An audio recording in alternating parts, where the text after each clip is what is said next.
Hi friends, welcome to Harish academy. ఈరోజు వార్తలు నిలిచిన జాతీయ, అంతర్జాతీయ, రాష్ట్రీయ అంశాల గురించి, వార్తలు నిలిచిన వ్యక్తులు, అవార్డులు, పుస్తకాలు మరియు క్రీడా సంబంధిత సమాచారం ఒక్కొక్క అంశాన్ని వివరంగా తెలుసుకునే ముందు కొన్ని హెడ్లైన్స్ చూద్దాం.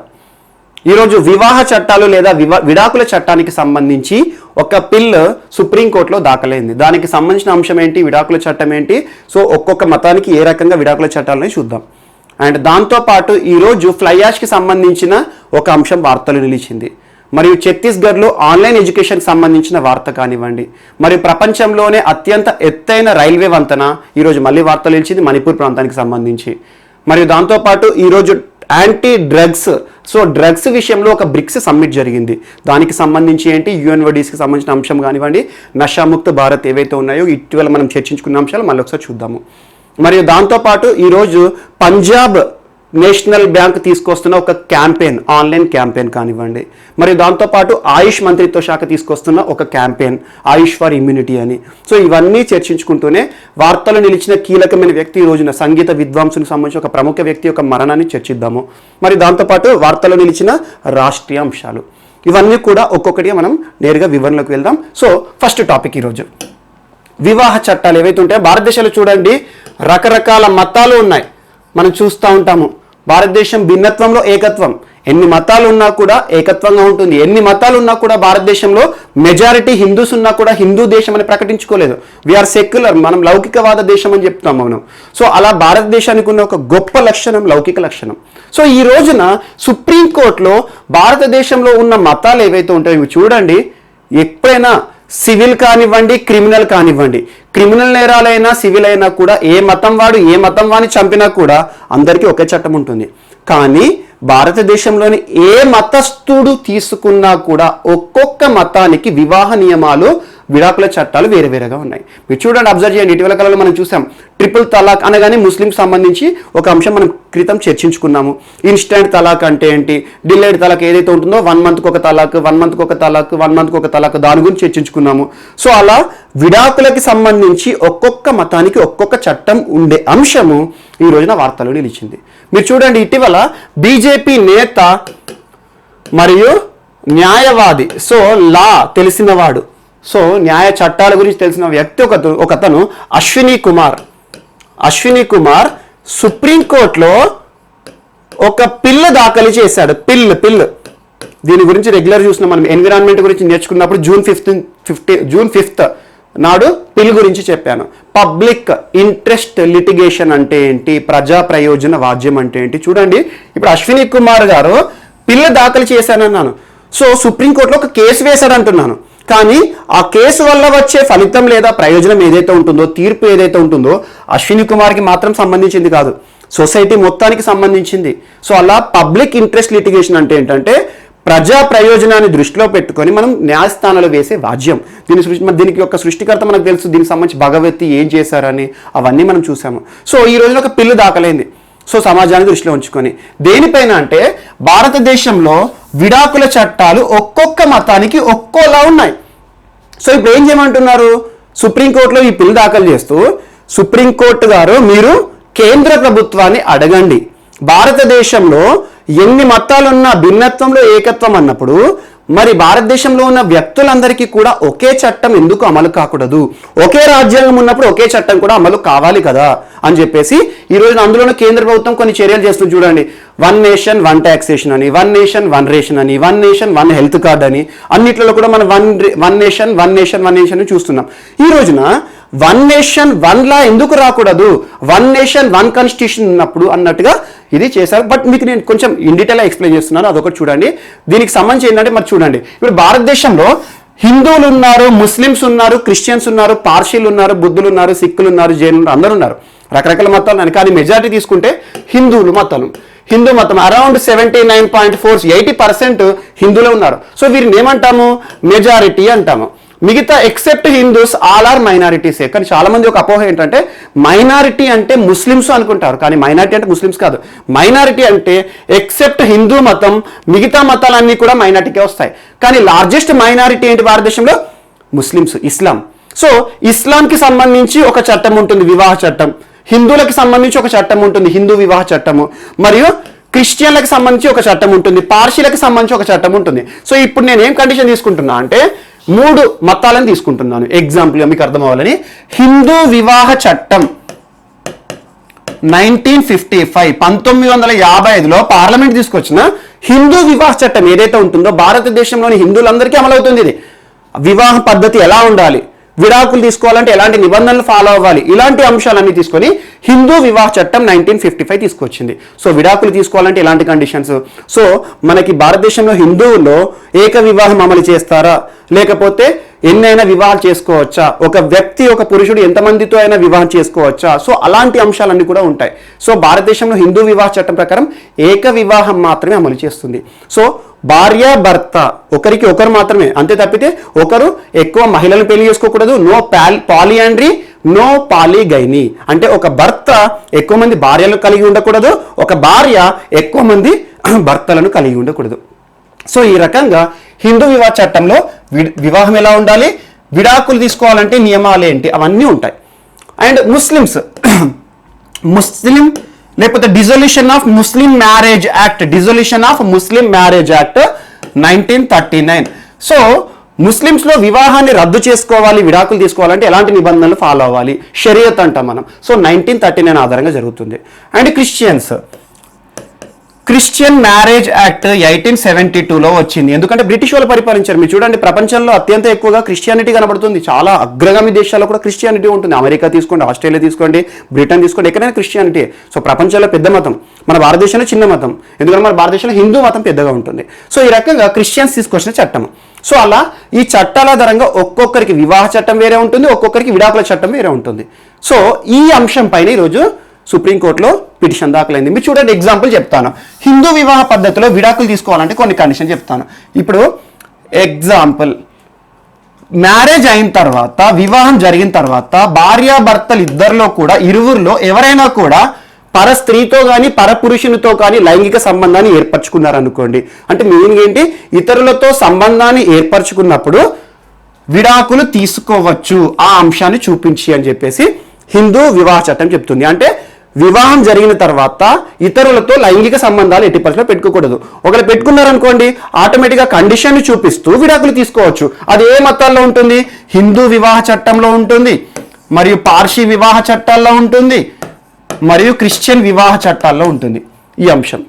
సో ముస్లిమ్స్కి ఇది అమలు కాదు, ముస్లింలకు అమలు కాదు.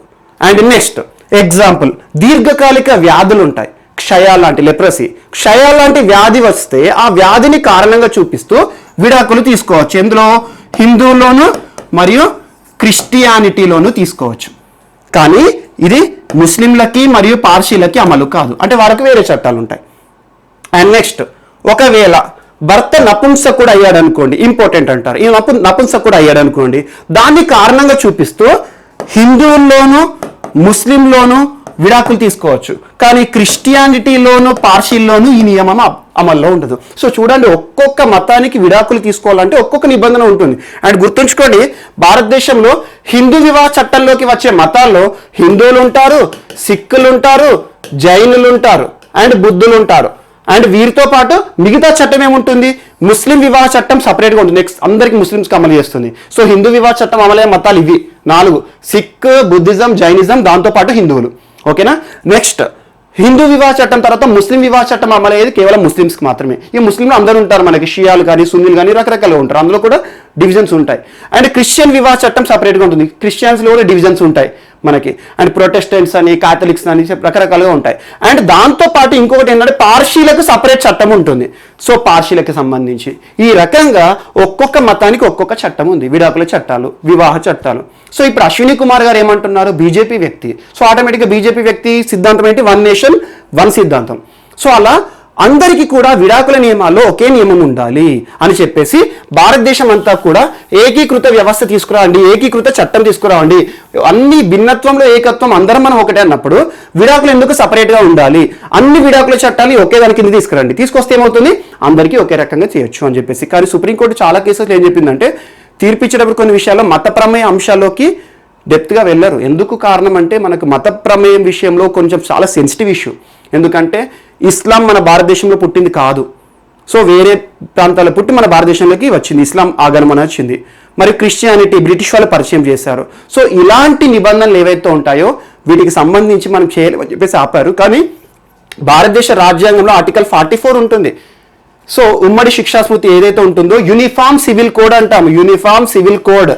సో ఉమ్మడి శిక్షణా స్మృతి అంటే ఏంటంటే భారతదేశంలో ఒకే చట్టం అంతటికి అమలు కావాలి, అన్ని మతాలకు ఒకే చట్టం ఉండాలి, నియమ నిబంధనలు అని చెప్పేసి యూనిఫామ్ సివిల్ కోడ్ గురించి మీరు ఆదేశిక సూత్రాలు నేర్చుకునే ఉంటారు, DSPC, directive principles of state policy.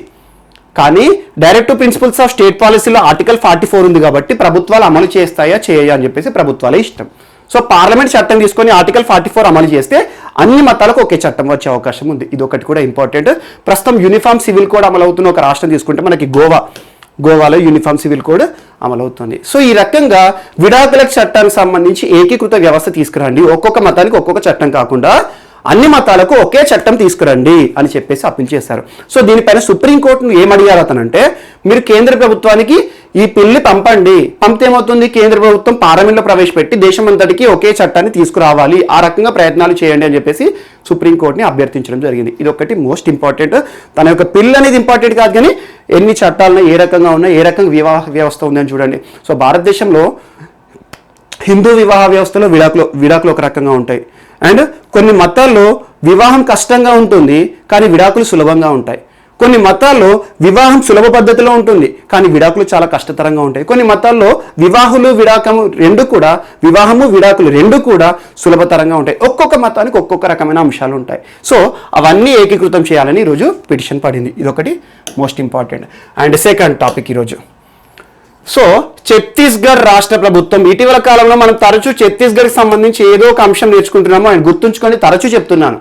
Chhattisgarh రాష్ట్రంలో రాష్ట్ర ప్రభుత్వం అధికారికంగా ప్రవేశపెట్టే పథకాల్లో ఎప్పుడైనా కూడా ఆ పథకానికి ముందుగా కాంగ్రెస్ నాయకుల పేర్లు వస్తాయి. ఇటీవల కాలంలో చూసాం రాజీవ్ గాంధీ కిసాన్ న్యాయ యోజన అని. ఇటీవల కాలంలో జస్ట్ 2 days బ్యాక్ చెప్పాను మీకు, ఇందిరా వన్ మితన్ యోజన అని చెప్పేసి అలా వస్తాయి. సో ఈ రోజు ఛత్తీస్గఢ్ రాష్ట్ర ముఖ్యమంత్రి భూపేష్ బఘేల్ గారు ఒక నూతన విద్యా వ్యవస్థని తీసుకురావాలి, ఆన్లైన్ ఎడ్యుకేషన్ విషయంలో కొన్ని కీలకమైన పథకాలను ప్రవేశపెట్టారు. అందులో పథకాలు ఏంటంటే, ఫస్ట్ పదాయ్ తుహార్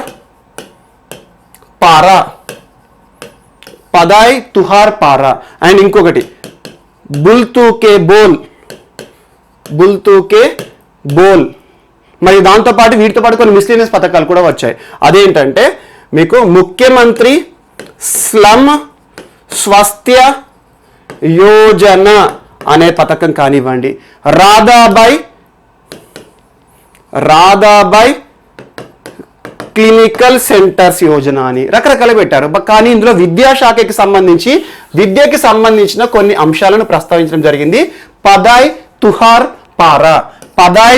పారా అంటే ఏంటంటే, ఛత్తీస్గఢ్ రాష్ట్రంలో ఇప్పుడు ప్రస్తుతం మనం చూస్తున్నాం, దేశం మొత్తం కూడా ఆన్లైన్ ఎడ్యుకేషన్ సిస్టమ్ గురించి తరచూ వార్తలు నిలుస్తున్నాయి. ప్రతి రాష్ట్రం కూడా అధికారికంగా ఆన్లైన్ ఎడ్యుకేషన్ ప్రవేశపెడుతోంది. ఎగ్జాంపుల్ ఆంధ్రప్రదేశ్ కానివ్వండి, ఆన్లైన్ ఎడ్యుకేషన్ ఎలా ప్రోత్సహించాలని చెప్పేసి కొన్ని విధి విధానాలు చేస్తుంది. తెలంగాణ ప్రభుత్వాన్ని తరచూ హైకోర్టు అడుగుతోంది. మరియు కేరళ ఫస్ట్ బెల్ పేరుతో కైట్ విక్టర్స్ ఛానల్ ద్వారా ఆన్లైన్ ఎడ్యుకేషన్ ప్రారంభించింది. ఎందుకంటే ఇటీవల కాలం చూడండి, తెలంగాణ గవర్నర్ గారు తమిళిసై గారు ఒకానొక సమావేశంలో మాట్లాడి, ఇప్పుడు లాక్డౌన్ అనేది స్కూల్కే కానీ స్కూల్ విద్యార్థులకి కాదు అని ఒక మంచి అంశాన్ని చెప్పారు. సో స్కూళ్ళకే లాక్డౌన్ కానీ విద్యకి లాక్డౌన్ ఉండదు, విద్య ఎక్కడైనా కూడా నేర్పించే ప్రయత్నాలు చేయండి అని ఒక మంచి వాక్యాన్ని ఇచ్చారు. సో అలాంటి వాక్యాలు చూడండి, ఎందుకంటే కొన్ని మోటివేషన్స్గా ఉంటాయి. సో ఆ రకంగా ప్రస్తుతం స్తంభించిపోయిన వ్యవస్థ కోవిడ్-19 కారణంగా స్కూళ్ళు, కాలేజీలు, కాంపిటేటివ్ పోటీ పరీక్షలకు సంబంధించి కోచింగ్ సెంటర్లు అన్నీ బంద్ ఉన్నాయి కాబట్టి ఆన్లైన్ ఎడ్యుకేషన్ వైపు రాష్ట్రాలు మరియు కేంద్ర ప్రభుత్వం చూస్తుంది. బట్ దీనికి సంబంధించి మీకు ఇంకొక అంశాన్ని కూడా చెప్పాను, ఆర్టికల్ 21A కూడా సవరణ చేయాలి అన్నాను.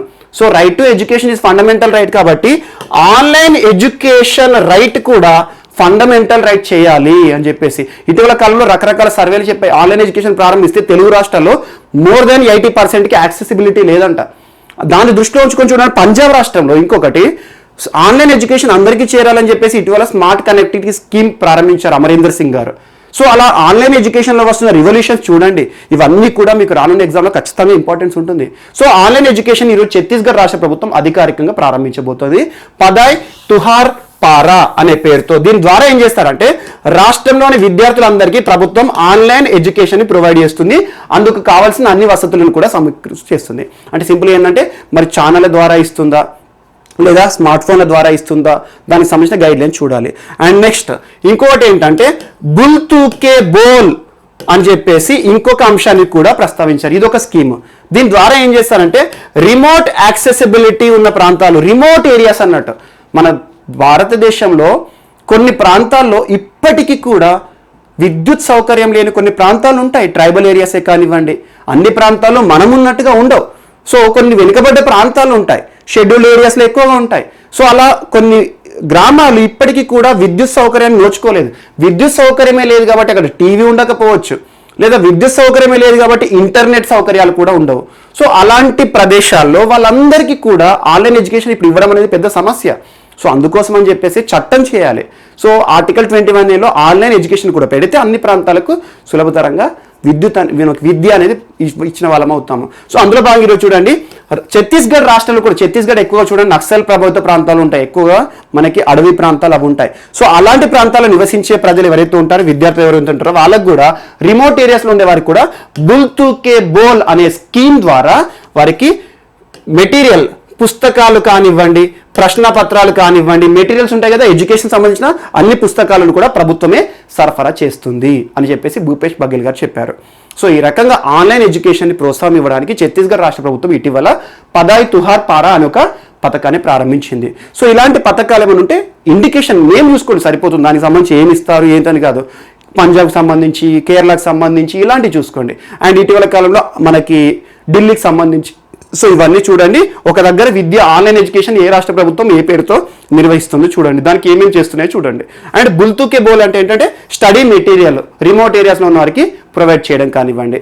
మరియు దాంతోపాటు ఇందాక చెప్పాను మీకు ముఖ్యమంత్రి స్లమ్ స్వస్థ్య యోజన. ముఖ్యమంత్రి స్లమ్ స్వస్థ్య యోజన అంటే స్లమ్ ప్రాంతాలు ఉంటాయి కదా, ఆ స్లమ్ ప్రాంతాలలో వారికి కావాల్సిన వైద్య సౌకర్యాలు కల్పించడానికి సంచార వైద్యశాలలను ఏర్పాటు చేస్తామని దాదాపు రాష్ట్రంలోని అన్ని జిల్లాలో కూడా సంచార వైద్యశాల అంటే ఏంటి, మొబైల్ హాస్పిటల్స్. మనం ఇటీవల కాలం చూస్తున్నాం పాడుపడ్డ బస్సులని, ఖరాబైన బస్సులు ఏవైతే ఉంటాయో, కాలం చెల్లిన బస్సులను రకరకాలుగా వాడుకునే ప్రయత్నాలు రాష్ట్ర ప్రభుత్వాలు చేస్తున్నాయి. సో అలా సంచార వైద్యశాలను కల్పించి స్లమ్ ఏరియాలో ఉండే ప్రజలకు ఎవరైతే ఉంటారో, వాళ్ళు బీమారి బారిన పడ్డ వాళ్ళు ఎవరైతే ఉంటారో వారందరూ కూడా వైద్య సౌకర్యాలు కల్పిస్తాము అని చెప్పేసి మనకి కొన్ని భారతదేశంలో సోషల్ ఇష్యూస్ మోస్ట్ ఇంపార్టెంట్, విద్య, వైద్యం, గృహం, ఈ సోషల్ ఇష్యూస్ పైన ఎలాంటి పథకాలు వచ్చినా కూడా సివిల్స్ కానీ, గ్రూప్స్ కానీ, మెయిన్స్ కానీ, ప్రిలిమ్స్ కానీ ఖచ్చితంగా వస్తాయి.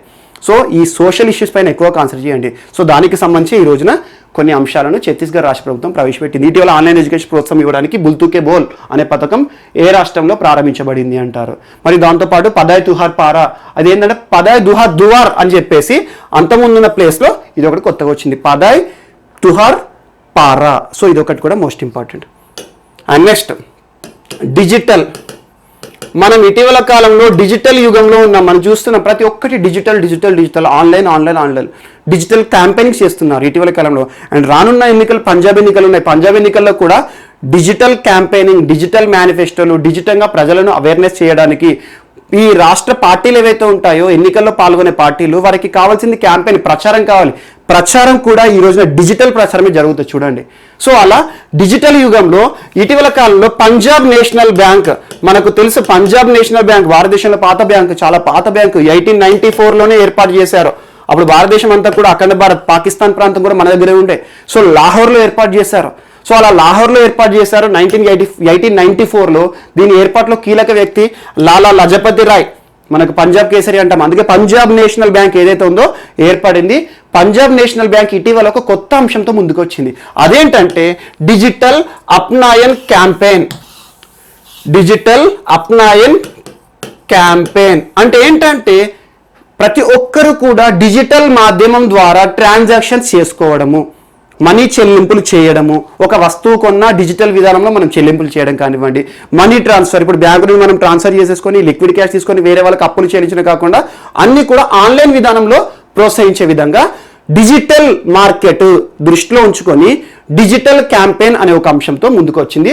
డిజిటల్ అప్నాయన్ అని చెప్పేసి ఒక ప్రభుత్వ రంగ బ్యాంక్ ఈరోజు పంజాబ్ నేషనల్ బ్యాంక్ ఇటీవల కస్టమర్స్ ఎవరైతే ఉంటారో వారందరికీ కూడా ఒక అవగాహన కార్యక్రమం చేపడుతుంది. దానికి సంబంధించి ఎప్పటి వరకు అంటే 15th ఆగస్టు నుండి 31st మార్చ్ వరకు ఈ డిజిటల్ అప్నయన్ ప్రోగ్రామ్ అనేది ఉంటుంది. దీనికి సంబంధించి కొన్ని ప్రోత్సాహకాలు కూడా ఇచ్చింది.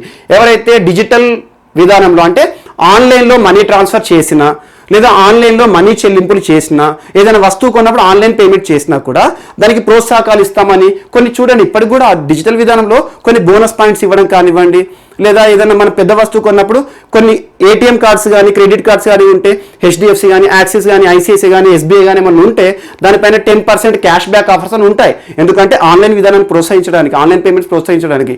ఎందుకు ఆన్లైన్ విధానాన్ని ప్రోత్సహిస్తే ప్రభుత్వాలకు వచ్చే లాభం కానీ వీటికి ఏమవుతుందంటే everything under taxation net. Taxation net అంటే ఏంటంటే ప్రతి పైసా కూడా అకౌంటబుల్ అవుతుంది. ఆ పైసా అనేది మన లెక్కల్లోకి వస్తుంది, ఆటోమేటిక్గా ప్రభుత్వానికి కావాల్సిన పన్ను కడతాము. సో బ్లాక్ మార్కెట్ని నివారించడానికి ఇవన్నీ చర్యలు తీసుకుంటున్నారు. సో అలా లిక్విడ్ మనీ అనేది ఈరోజు కొంచెం సమస్యాత్మకంగా ఉంది. ఆ లిక్విడ్ మనీని పక్కన పెట్టేస్తే ఎవ్రీథింగ్ షుడ్ బి ట్రాన్సాక్టెడ్ అని చెప్పేసి ఆన్లైన్ విధానంలో చేస్తున్నారు. సో ఇది ఒకటి మోస్ట్ ఇంపార్టెంట్. అండ్ దీనిలో ఇంకొక అంశం ఏం చెప్పారంటే పిఎం కేర్స్కి 5 రూపాయలు పోతాయి. ఎప్పుడు పోతాయి? ప్రతి వ్యక్తి నుండి 5 రూపాయలు పోతాయి. ఎప్పుడంటే మొట్టమొదటిసారి డిజిటల్ విధానంలో వారు ఒక యాప్ వేసుకుంటారు కదా, యాప్ వేసుకొని ఫస్ట్ ట్రాన్సాక్షన్ చేసుకుంటారు కదా, ఏదో ఒక విధానంలో ట్రాన్సాక్షన్ కానీ ఏదైనా బై చేయడం కానివ్వండి, మనీ ట్రాన్స్ఫర్ కానీ చేస్తే అలా ఫస్ట్ టైం మొబైల్ యాప్ కానీ ఆన్లైన్ విధానాన్ని స్టార్ట్ చేసినప్పుడు ఆ ఏదైతే ఉంటుందో ఆ ట్రాన్సాక్షన్ ఉంటుంది కదా వ్యక్తి నుండి పోదు, బ్యాంకే నేరుగా పిఎం కేర్స్కి 5 రూపీస్ ఇస్తుంది అని చెప్పేసి పిఎం కేర్స్ పథకానికి కూడా ఈ రోజున ఒక ప్రోత్సాహం ఇవ్వడానికి చెప్పారు. అంటే సింపుల్ ఏంటంటే ఈ రోజు నేను పంజాబ్ నేషనల్ బ్యాంక్లో ఒక అకౌంట్ తీసుకున్న తర్వాత ఆన్లైన్ విధానంలో నేను ట్రాన్సాక్షన్ చేద్దాం అనుకుంటున్నాను, యాప్ వేసుకున్నాను లేదా సిస్టమ్ ల్యాప్టాప్ ముందు పెట్టుకొని సిస్టంలో ఒక వ్యక్తికి మనీ ట్రాన్స్ఫర్ చేయడం కానీ ఆన్లైన్లో పర్చేజ్ చేయాలనుకుంటున్నాను. ఏమవుతుంది? ఆన్లైన్లో ఫస్ట్ ట్రాన్సాక్షన్ ఉంటుంది కదా, అలా ఫస్ట్ ట్రాన్సాక్షన్ చేయగానే పంజాబ్ నేషనల్ బ్యాంక్ నుండి పిఎం కేర్స్కి 5 రూపీస్ పోతాయి అన్నట్టు. సో ఈ రకంగా ఆయన ఇటీవల కాలం చూడండి పిఎం కేర్స్ కూడా వివాదాస్పదం అవుతోంది. రెగ్యులర్గా ఆర్టీఐలు పడుతున్నాయి పిఎం కేర్స్ పైన.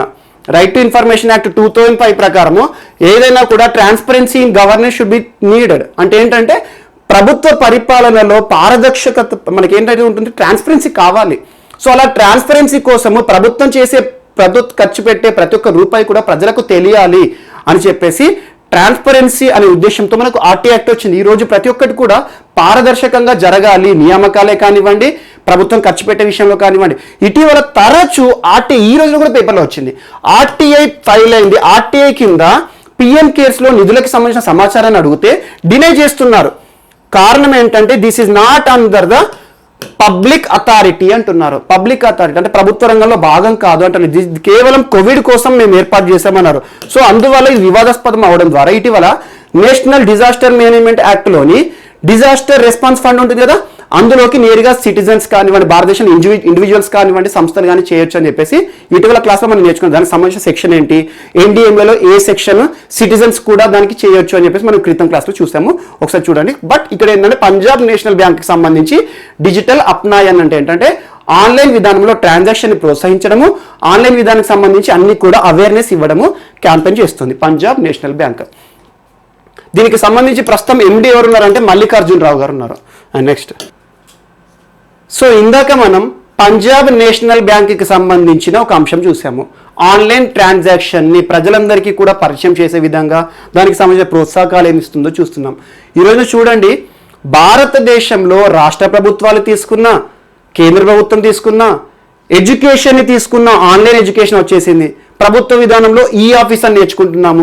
కోఆపరేటివ్ సొసైటీస్ కూడా ఇటీవల కాలంలో వార్తలు నిలుస్తున్నాయి. ఎగ్జాంపుల్ భారతదేశంలోని అతిపెద్ద పాడి పరిశ్రమకు సంబంధించి అమూల్, ఇటీవల అమూల్ సంస్థ ఆంధ్రప్రదేశ్ రాష్ట్రంతో ఒప్పందం మనం నేర్చుకున్నాము. దానికి సంబంధించిన కార్యనిర్వహణ కానివ్వండి, ఆ ట్రైనింగ్ ప్రోగ్రామ్స్ అన్ని కూడా మనం 2 రోజుల కింద నేర్చుకున్నాం. అమూల్ సంస్థకు సంబంధించి ఈరోజు కోఆపరేటివ్ సొసైటీలో ఒక పెద్ద స్థానంలో ఉన్న అమూల్ పరిశ్రమ ఈ రోజున ఆన్లైన్ విధానంలో కృత్రిమ గర్భధారణ విషయంలో పశువులకు సంబంధించి ఒక అంశంతో ముందుకు వచ్చింది. భారతదేశంలోనే మొట్టమొదటిసారిగా ఆన్లైన్ కృత్రిమ గర్భధారణ విషయం. ఎలా? ఎగ్జాంపుల్ పాడి రైతు ఉన్నాడు. ఆ పాడి రైతు ఎవరైతే ఉన్నారో తన దగ్గర ఉన్న పశువు గర్భం దాల్చినప్పటి నుండి, కృత్రిమ గర్భం దాల్చినప్పటి నుండి డెలివరీ అయ్యే వరకు కూడా టోటల్ గైడెన్స్ అనేది అక్కడెక్కడ గుజరాత్ కేంద్రంగా పనిచేస్తున్న అమూల్ సంస్థ ఇతనికి మొబైల్ ద్వారా టోటల్గా నిబంధనలు చెప్తుంది. సో అలా ఆన్లైన్ కృత్రిమ గర్భధారణ విషయంతో వార్తలు ఇవ్వడం కానివ్వండి. మరి మోస్ట్ ఇంపార్టెంట్ ఈ రోజున ఇంకొక అంశం కూడా దీనికి లింక్ చేసుకోండి. అదేంటంటే ఒక రాష్ట్రానికి సంబంధించి ముఖ్యంగా నాగాలాండ్ రాష్ట్రానికి సంబంధించి. నాగాలాండ్, ఇటీవల మనం నాగాలాండ్ గురించి తరచూ ఏదో ఒక అంశం చూస్తున్నాం. ఇటీవల కాలంలో కల్లోలిత ప్రాంతంగా కేంద్రం గుర్తించింది నాగాలాండ్ అని నేర్చుకున్నాము. మరి దాంతోపాటు భారతదేశంలో కుక్క మాంసం నిషేధించబడిన ఈశాన్య రాష్ట్రము నాగాలాండ్ అని నేర్చుకున్నాము. మరి దాంతోపాటు ఇటీవల గ్రేటర్ నాగోలిం ప్రాంతానికి సంబంధించి national socialist council of Nagaland IM ఇటీవల ఒక పత్రాన్ని రిలీజ్ చేసింది అని చెప్పేసి ఆ రాష్ట్ర గవర్నర్ సంబంధించి రవి గారి గురించి నేర్చుకున్నాము. సో అదొకటి. మరి దాంతోపాటు ఈ రోజున నాగాలాండ్ విషయంలో ఈరోజు వార్త ఏంటంటే నాగాలాండ్ ప్రభుత్వం కూడా ఆన్లైన్ విధానంలో ఒక అంశాన్ని ప్రస్తావించింది. అదేంటంటే ఎల్లో చైన్ అనే ఒక ప్లాట్ఫామ్ని ఏర్పాటు చేసింది. ఎల్లో చైన్, ఇటీవల ఎల్లో చైన్ అనే ఈ ప్లాట్ఫామ్ ఏ రాష్ట్రంలో వార్తలో నిలిచింది అంటారు. ఎల్లో చైన్ దేనికి సంబంధించింది? ఇది రాష్ట్రంలో ఉన్న పారిశ్రామిక సంస్థలు మరియు వర్తక వ్యాపారులు మరియు ఔత్సాహిక చిన్న చిన్న పారిశ్రామికవేత్తలు ఉంటారు కదా, వారి అందరినీ కూడా ఒక కామన్ కనెక్టివిటీ కిందకి తెచ్చి రాష్ట్రంలో ఆన్లైన్ విధానంలో టోటల్ సర్వీస్ కానివ్వండి, ఇండస్ట్రీస్ కానివ్వండి, వీటన్నిటికీ కూడా ఆన్లైన్ విధానంలో వారికి ఒక ఈ ప్లాట్ఫామ్ని కల్పిస్తామని ఒక ఎల్లో చైన్ విధానాన్ని తీసుకొచ్చింది. ఎల్లో చైన్ ఈ ప్లాట్ఫామ్ ఇటీవల నాగాలాండ్ రాష్ట్రం నిలిచింది. అంటే ఏంటి? ఈ ప్లాట్ఫామ్ కామన్ ప్లాట్ఫామ్ పైన పరిశ్రమలు, వర్తక వ్యాపారులు మరి దానికి సంబంధించి ఆ రంగంలో పనిచేసే అన్ని సంస్థలు కూడా ఒక కామన్ ప్లాట్ఫామ్ కింద కనెక్టివిటీ ఉండే విధంగా అలా నాగాలాండ్ రాష్ట్ర ముఖ్యమంత్రి నెఫియో రియో గారు ఇటీవల ప్రకటించారు. ఎల్లో చైన్ అనే అంశంతో నాగాలాండ్ మళ్ళీ వార్తలు నిలిచింది. సో చూడండి, ఆన్లైన్ విధానంలో రకరకాల అంశాలు నిలుస్తున్నాయి. ప్రతి రంగం కూడా ఆన్లైన్లో కలిసిపోతుంది. ఆన్లైన్లో చూస్తున్నాం మనం, ఎడ్యుకేషన్ నుండి పరిపాలన వరకు, వ్యవసాయం కానివ్వండి, ప్రతి ఒక్కటి కూడా. సో ఆన్లైన్ విధానం గురించి ఖచ్చితంగా రానున్న ఎగ్జామ్లో ఏదో ఒక బిట్ మాత్రం ఖచ్చితంగా పడుతుంది. మెయిన్స్లో మాత్రం ఖచ్చితంగా వస్తాయి. నెక్స్ట్ టాపిక్ ఈరోజు. అండ్ నెక్స్ట్ ఈ రోజున 4th BRICS anti drug working group అనే ఒక సమావేశం జరిగింది. మనం చూస్తూ ఉంటాము బ్రిక్స్కి సంబంధించి. బ్రిక్స్ దేశాలు 5. సో ఎలా పెరిగాయి, ఏ సంవత్సరం వచ్చిందో మీకు తెలుసు, GK star GK. But Brazil, Russia, India, China, South Africa BRICS. So లాస్ట్గా బ్రిక్ ఉండేటప్పుడు సౌత్ ఆఫ్రికా జాయిన్ అవడంతో బ్రిక్స్ అయిపోయింది. సో బ్రిక్స్కి సంబంధించి దేశాధినేతల మధ్యలో సమావేశాలు జరుగుతాయి, లేదా ఆర్థిక శాఖ మంత్రుల మధ్యలో సమావేశాలు జరుగుతాయి. అలా రకరకాల సమావేశాలు చోటు చేసుకుంటూ ఉంటాయి. ఈ రోజున మోస్ట్ ఇంపార్టెంట్ ఒక అంశం ఏంటంటే 4th టైం ఇలాంటి ఒక మీటింగ్ జరగడం, ఒక సమ్మిట్ జరగడం, ఒక సదస్సు జరగడం, అంతా కూడా ఆన్లైనే. ఈసారి హోస్ట్ ఆతిథ్యం ఇచ్చిన దేశం ఏంటంటే రష్యా. ఈ ఆన్లైన్ విధానం ఏదైతే ఉంటుందో ఈ మీటింగ్, ఈ సమ్మిట్కి హోస్ట్ చేసింది, అంటే ఆతిథ్యం ఇచ్చింది. సో ఇందులో ప్రపంచాన్ని పట్టి పీడిస్తున్న డ్రగ్స్ విషయంలో కొన్ని చర్చలు జరిగాయి. డ్రగ్స్ విషయంలో చర్చలకు ఎవరు పార్టిసిపేట్ చేస్తారు? భారతదేశం నుండి నార్కోటిక్స్ కంట్రోల్ బ్యూరో ఏదైతే ఉంటుందో దానికి సంబంధించిన అధికారులు ఇందులో ఆన్లైన్ విధానంలో చర్చిస్తారు. సో అలా ఈరోజు ప్రపంచాన్ని పట్టి పీడిస్తున్న భయానక పీడన సమస్యలు 3 ఉన్నాయి. ఒకటి అక్రమ మానవ రవాణా, మానవులను అక్రమంగా ఒక ప్రాంతం నుండి ఒక ప్రాంతానికి, human trafficking is always crime, human trafficking. And next second అక్రమ ఆయుధాల రవాణా, ఒక ప్రాంతం నుండి ఒక ప్రాంతానికి తీవ్రవాద సంస్థల ద్వారా కానివ్వండి, వ్యక్తుల ద్వారా కానివ్వండి, రహస్యంగా ఆయుధాల సరఫరా చేయడం. 3వది అక్రమ మాదక ద్రవ్యాల రవాణా. సో మనం చూస్తూ ఉన్నాం డ్రగ్స్, నార్కోటిక్స్, సైకోట్రోపిక్స్, దానికి సంబంధించి భారత ప్రభుత్వం తీసుకుంటున్న చర్యలు కానివ్వండి. అలా డ్రగ్స్ బారిన యువత పడకుండా ఎలాంటి చర్యలు తీసుకోవాలి బ్రిక్స్ దేశాలు అని చెప్పేసి ఒక ఇతివృత్తంతో ఒక సమావేశం జరిగింది. సో ఇందులో భాగంగా భారతదేశం కూడా చూడండి, మీకు ఇటీవల June 28 డేట్ చూడండి. June 28న మీకు నషాముక్త్ భారత్ అనే ఒక పథకం గురించి చెప్పాను. నషాముక్త్ భారత్ అనే ఒక క్యాంపెయినింగ్, ఒక అవగాహన గురించి చెప్పాను. డ్రగ్ ఫ్రీ ఇండియా క్యాంపెయిన్ అంటే ఏంటి? భారతదేశంలో యువత డ్రగ్స్ బారిన పడకుండా ఎలాంటి కార్యక్రమాలు చేయాలని June 28ని చెప్పాను. ఈ రోజు మళ్ళీ వార్తలు నిలిచింది. ఒకసారి June 28 వీడియో రెఫర్ చేయండి, నషాముక్త్ భారత్ ఉంటుంది. అలా యువత డ్రగ్స్ బారిన పడకుండా, యువత ఈ వయస్సులో దేశం యొక్క ఆర్థిక పరంగా కానివ్వండి, దేశం యొక్క వృద్ధిలో భాగస్వామ్యం కావాలి. కానీ ఇలాంటి దేశానికి పనికొచ్చే యువత అక్రమంగా మనకు ఏదైతే ఉంటుందో డ్రగ్స్ బారిన పడకుండా కాపాడాలి, భారతదేశం యొక్క ప్రభుత్వం యొక్క బాధ్యత అని చెప్పేసి రకరకాల అంశాలతో భారత ప్రభుత్వం ముందుకు వస్తుంది. ఇటీవల కాలం చూడండి, మన భారతదేశం కూడా ఈ సదస్సులో ఏం చెప్పిందంటే, మన ఇండియా ఎలాంటి అంశాలను ఇటీవల కాలంలో చర్చిస్తోంది. అందులో భాగంగా మనకి ముఖ్యంగా భారతదేశము 2021 యాక్షన్ ప్లాన్ ఏ విషయంలో, drugs related anti drug action plan గురించి ఒక చర్చించింది. మన ఇటీవల కాలంలో భారతదేశం చూడండి, యువత అక్రమంగా ఏదైతే ఉంటారో యువత డ్రగ్స్ బారిన పడకుండా ఏం చేస్తుంది భారత ప్రభుత్వానికి చూడండి. ఎగ్జాంపుల్ డి అడిక్షన్ సెంటర్స్ని ఏర్పాటు చేస్తోంది. De addiction centres. అడిక్షన్ అంటే మీకు తెలుసు, ఏదైనా విపరీతంగా ఒక వ్యసనానికి అలవాటు పడ్డం అనుకోండి, ఒక కార్యానికి అలవాటు పడ్డం అనుకో, దాన్ని అడిక్షన్ అంటాము. సో ఒక పనికి మనం రెగ్యులర్గా అలవాటు పడడం అడిక్షన్. సో ఈ అడిక్షన్ దేనికి? డ్రగ్స్కి అడిక్ట్ అయిన యువతని డి అడిక్ట్ చేయాలి, అలాంటి కొన్ని కార్యక్రమాలు చేస్తుంది. అండ్ నెక్స్ట్ దాంతోపాటు integrated rehabilitation centre for addicts, integrated rehabilitation centres for addicts అని చెప్పేసి ఇంకో అంశాన్ని కూడా భారత ప్రభుత్వం క్రియాశీలకంగా ప్రయోగిస్తుంది. అంటే మీనింగ్ ఏంటంటే కొన్ని సెంటర్స్ని ఏర్పాటు చేస్తుంది. అక్కడ ఏం చేస్తారు, విపరీతంగా ఈ నార్కోటిక్స్ కానివ్వండి, మాదక ద్రవ్యాలకు బారిన పడ్డ యువతని కొన్ని రోజుల పాటు హ్యాబిటేట్ చేసేసి వారికి కొంచెం కౌన్సిలింగ్ ఇవ్వడం కానివ్వండి, మరి దాంతోపాటు డ్రగ్స్ గురించి మన పైన పడే పర్యవసానాలు ఏవైతే ఉంటాయో దానికి సంబంధించిన ఇంపాక్ట్స్, అడ్వర్స్ ఎఫెక్ట్స్ వాటి గురించి చెప్పడం, అలా కొన్ని కేంద్రాలను ఏర్పాటు చేయడం, integrated rehabilitation centre for addicts అలాంటి నిర్మాణాలను ఏర్పాటు చేస్తుంది. మరియు దాంతోపాటు డ్రాప్ ఇన్ సర్వీసెస్ ఇస్తుంది. మరి దాంతోపాటు most important drug free campaign. Drug free campaign అంటే ఏంటంటే నషాముక్త భారత్.